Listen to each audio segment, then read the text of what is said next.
Hi, I'm Anna, and welcome to the D3 Audible cheat sheet on Beaujolais. When people underestimate Beaujolais, they usually make the same mistake. They confuse method with quality and volume with value. Beaujolais is not a footnote to Burgundy. It is a large, distinct, Gamay-driven region whose wines behave exactly as you would expect once you understand site, grape physiology, and winemaking intent. That's what we're going to do here. Beaujolais lies immediately south of the Mâconnais in eastern France and is considered part of Greater Burgundy. Yet, stylistically, commercially, and culturally, it behaves very differently. It produces around half the volume of the rest of Burgundy combined, and virtually all of that wine is made from Gamay, which accounts for 96% of plantings. A tiny amount of rosé is made from Gamay, and there is also some white wine, mainly from Chardonnay. This scale matters. Beaujolais is not built on scarcity in the same way as the Côte d'Or. Instead, quality differentiation comes from where grapes are grown and how they are vinified. Beaujolais has a continental climate and it is slightly warmer than the rest of Burgundy. Average annual rainfall is around 750 mm, which is generally adequate for grape growing. The Saône River plays a moderating role, softening extremes of temperature. However, Beaujolais is exposed to cold Mistral winds, which can disrupt flowering, lead to millerandage in cold, damp early summers, and later in the season damage leaves and grapes when Gamay's thin skins are most vulnerable.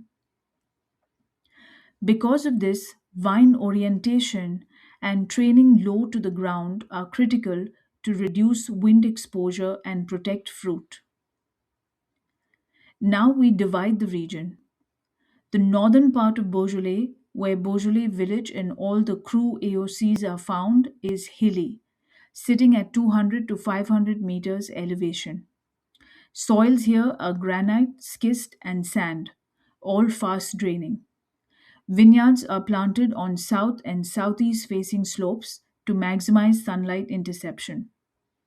These conditions lead to earlier harvest, better ripeness, and more concentrated wines. By contrast, the southern part of the region, which supplies much of Beaujolais AOC, is flatter with richer soils.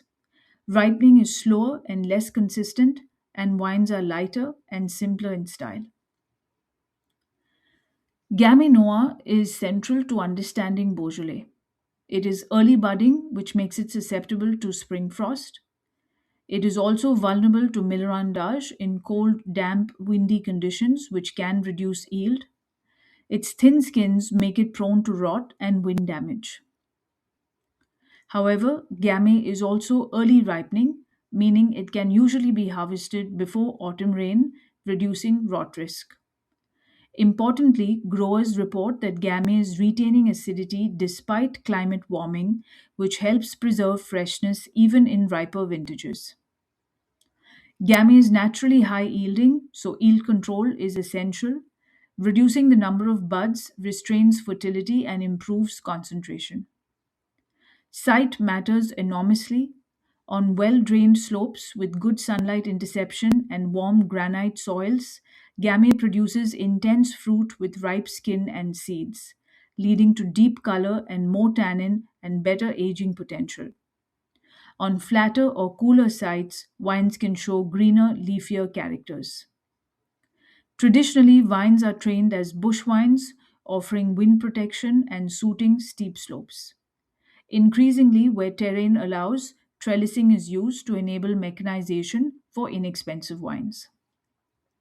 Most Gamay grapes are hand harvested because whole bunches are required for the dominant winemaking method in this region. Chardonnay is mainly found in the north of Beaujolais near the Mâconnais border, where it performs best on cooler marl or limestone soils that slow ripening and preserve acidity. There is strong interest in sustainable and organic viticulture. The association Terra Vitis was founded in Beaujolais and has since expanded to other French regions. The majority of Beaujolais is made by semi carbonic maceration. Here, whole bunches are placed in a vat where intracellular fermentation begins inside intact berries. This enhances fruitiness, produces kirsch and blueberry aromas, and extracts color quickly with limited tannin. For Beaujolais and Beaujolais villages, total maceration is typically 4 to 5 days, rising to 6 to 9 days for very good quality Beaujolais villages. Press wine is blended back with free run wine to add color and tannin. Wines are aged briefly in stainless steel and released early, keeping production costs low. Chaptalization is common, particularly in cooler years. These wines are designed for early consumption, not aging. At the cru Beaujolais level, winemaking becomes more diverse. Some crus are still made by semi carbonic maceration, but with extended maceration of 10 to 20 days. Others are made in a more Burgundian style with destemming, traditional fermentation, and longer skin contact. These wines may be aged in large or small barrels, sometimes with a small proportion of new oak, increasing cost but also structure, tannin, and aging potential. As a result, Cru Beaujolais wines are becoming deeper in color, more full bodied, higher in tannin, and capable of aging. Beaujolais is also a center for low intervention winemaking. Pioneers of the natural wine movement, including Jules Chauvet and Marcel Lapierre, were based here, and their influence remains strong. Now, let's talk a bit about the appellations and the wine laws. Beaujolais Nouveau is an AOC category labeled as Beaujolais Nouveau AOC or Beaujolais Villages Nouveau AOC. French law normally prohibits AOC wines from being sold before 15 December, but an exception allows Nouveau wines to be released from the third Thursday of November. These wines are made by carbonic or semi carbonic maceration and bottled 3 to 5 days after fermentation to around 5 weeks later. Some undergo malolactic conversion, others do not. Fining, sterile filtration, and moderate to high SO2 are common to ensure stability, especially if malolactic conversion has not occurred. Beaujolais AOC is a regional appellation that covers the whole area but is concentrated in the south. Maximum yields are 60 hectoliter per hectare, resulting in wines of low to moderate flavor intensity. Wines are released from mid January following harvest and are good quality and inexpensive. Beaujolais Villages AOC come from the northern half of the region and achieve higher ripeness. Maximum yields are slightly lower at 58 hectoliter per hectare. The wines here are typically purple in color, medium intensity red cherry, raspberry, red plum, medium plus to high acidity, light to medium minus body, medium alcohol, light to medium tannin. They're good to very good and inexpensive to mid priced. There are 10 Beaujolais Cru AOCs, all for red wine only, ranging from 250 to 1,300 hectares.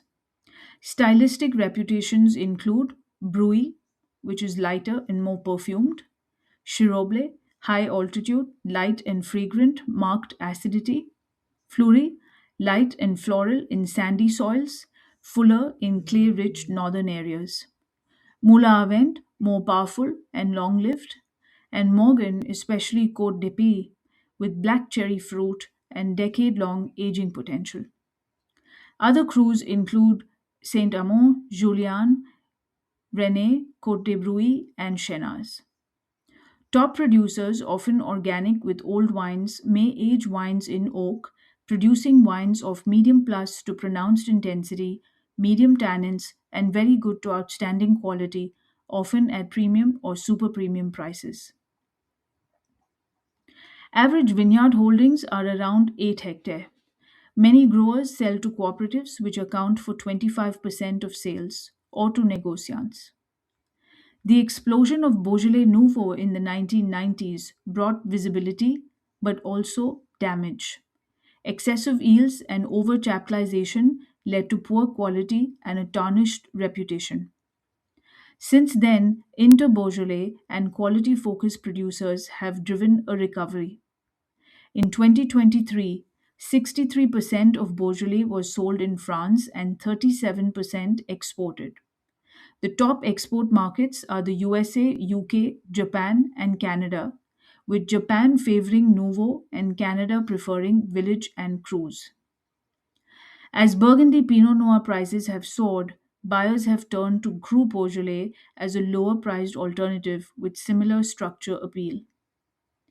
Historically, Georges Duboff played a major role in promoting Beaujolais Nouveau globally. Today, sommeliers and wine lovers, particularly in the USA, are driving renewed interest in the cruise, with prices now reaching premium and super premium levels. So, Beaujolais is not simple wine made simply.